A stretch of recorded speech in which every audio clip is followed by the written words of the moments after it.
VALL-E, Vision, AI, Language, Learning, and Exploration, is a fictional AI system, which seems to be inspired by the name WALL-E, a character from the 2008 Pixar movie. However, there is no official Microsoft AI product named VALL-E.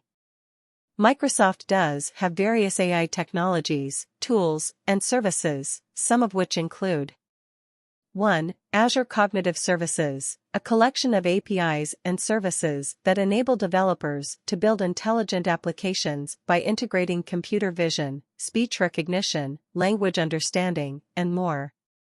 2. Microsoft Bot Framework, a platform for building, testing, and deploying conversational AI bots across various channels like Facebook Messenger, Skype, and Microsoft Teams.